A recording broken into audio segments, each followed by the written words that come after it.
What's up, guys? It's your boy, Barca Boy 103, and today we're going to be reacting to the Barcelona news over the past 24 hours. A lot to cover again, so let's get right into it. So we're going to start off with the cover from Mundo Deportivo last night saying Coutinho prioritizes the Premier League. It goes on to say that Coutinho prefers a return to the Premier League when he comes back from his loan at Bayern Munich. The Brazilian doesn't complicate going to PSG or Inter Milan either. Tottenham, who already wanted him last summer, can negotiate with him with Barcelona by including Ndombele. So starters, looks like Coutinho doesn't want to come back to Barcelona, even though Kiki Setien wants him to stay. I kind of wanted to see him too under Kiki Setien, but if he wants to leave, then by all means let him go. Would I want Ndombele in return? Not really. I prefer cash so we can use it for Neymar or Lautaro Martinez. Yeah, so PSG or Inter Milan don't really see that happening. Maybe PSG if we can do a swap or Neymar, like we add money, obviously, and we can, swap him. Inter Milan don't see them paying the hefty fee. Neither do I see Tottenham. But if Tottenham, come with a strong offer, like maybe, I don't know, in the Belly plus 50, 60 million, then I would highly consider it. But yeah, looks like Coutinho's Barcelona's career is going to come to an end. So next we're going to take a look at the cover from Sport last night saying tension over the wage reduction. Goes on to say that Barcelona announced the salaries of the athletes will be lowered by 70% until activity returns. Man, this has been like dwelling on way too long. Like I said from before, I think 70% is too much on the players. I don't think that's really fair. 50% seems like the most I think the captains and the players would accept. And then also goes on to say that FIFA wanted to finish all the leagues and ask players to lower their wages by half. So like I said, 50% I think is the most fair thing. Obviously, FIFA are really encouraging everyone to lower their wages because they don't know when the football's going to come back because of the coronavirus.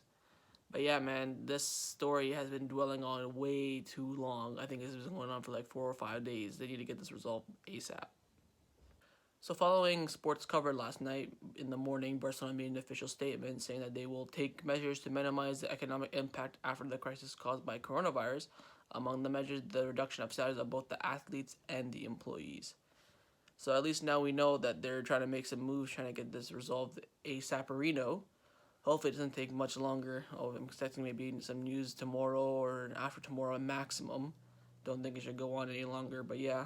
Looks like Barcelona are gonna have and the board are gonna have more meetings. Hoping they can just get this resolved soon. This next one is coming from Tutu Sport, who are kind of reliable sometimes, not really. And they said that Barcelona had reached an agreement in principle with Inter forward Lautaro Martinez. So obviously we've reached an agreement with him. Looks like I feel like he wants to come, but now everyone knows what the main problem is trying to find an agreement with Inter Milan. That's going to be the difficult part. He also has a 110 million release clause. Players are going to be included. This is going to probably dwell on the whole summer, same with the Neymar deal. But at least we got an agreement with him early. I feel like the agreement part with the player is always the easiest part. It's obviously, trying to get the fee.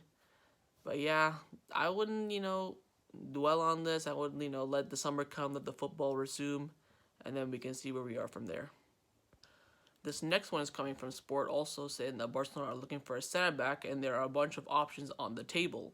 One of them is Upamecano from RB Leipzig, which we talked about from before. And another option, surprisingly, is Tanga Koyasi of PSG, who is a 17-year-old. Or you can just get Todibo that we already own. Solves the problem pretty easily, save a bunch of money, but yeah, board are retarded, so looks like we're in the market for another center back. This could mean the end for Titi. I don't see Longley or PK obviously leaving. It all depends on how much the board are going to spend on this. But yeah, don't got much to say after that.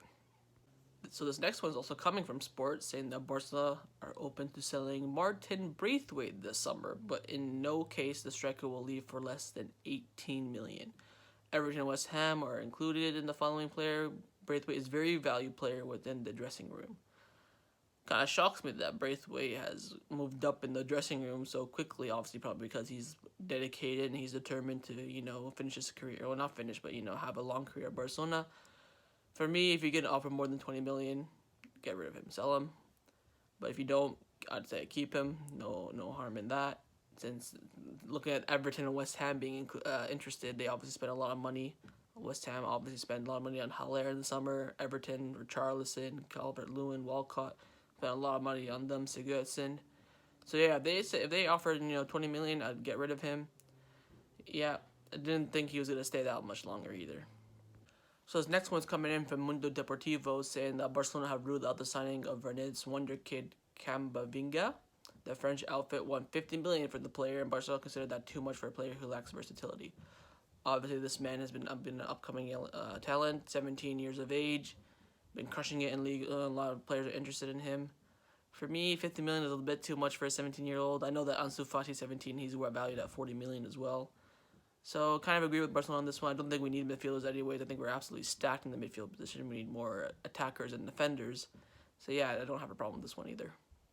This one's coming in from Sport, saying that Bayern Munich are putting pressure on Ter Stegen, saying to slow down contract negotiations with Barcelona.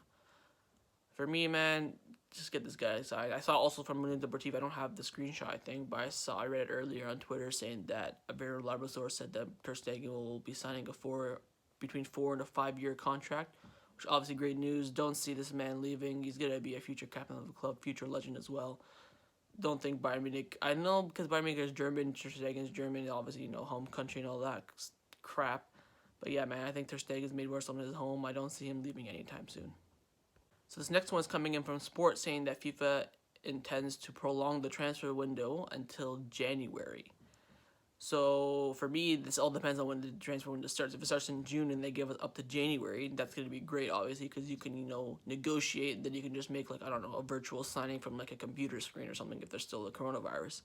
But yeah, man, this would be a great asset, a great positive thing for Barcelona. Obviously, we take so long with our freaking transfers. So yeah, I can see this. All I can see from this is a complete dub. This next one is just not really news, but I just thought it was a great gesture. Barcelona have released a statement saying that Barca have made its sporting facilities available to the Catalan government to combat the coronavirus outbreak. Obviously, a great gesture from Barcelona. Obviously, we have a big facility. I know Spain is, again, the second most affected country by the coronavirus. They need space. They need beds. A lot of people are dying. So it's a great move by Barcelona. I hope other stadiums do that too. I know a lot of Premier League teams have done it. I think Watford have done it. And I can't remember another one, but there are still more of them. So yeah, I encourage all teams to open their facilities for, this is a big crisis, man. And a lot of people are getting affected by it. So yeah, this is the time where we need to, unite. So last thing for today's video, I just not really news. I just thought this was absolutely amazing. We all know about Nuri, the Ajax wonder kid who unfortunately went into a coma 2 years ago, but I think yesterday he woke up. He's showing great signs of recovery, which is awesome. And a funny quote came out from Frankie de Jong, said, when it was still unclear which club I was going to sign for, I went to Nuri and his mother asked him, my son, where should Frankie go? Frankie, when he mentioned Barcelona, Nuri raised his eyebrows. It was wonderful. So obviously when you're in a coma, you can't do that much moving. You can maybe, move your eyebrows, move your eyes, maybe other capabilities you can do. So it showed that, when Nuri heard about Frankie going to Barcelona, he's obviously really surprised, really happy for him. And it kind of, gave Frankie de Jong more of the intention to sign for Barcelona, luring off PSG. So I just thought this was absolutely amazing. Obviously, Nuri, thank God he's woken up, and hopefully he makes a speedy recovery soon. So that's the end of the video, guys. That was my reaction to the Barcelona news over the past 24 hours. There was, some controversial stories, some good stories. So yeah, we'll be back tomorrow. Make sure you like, comment, subscribe, and I'll see you guys later. Take care.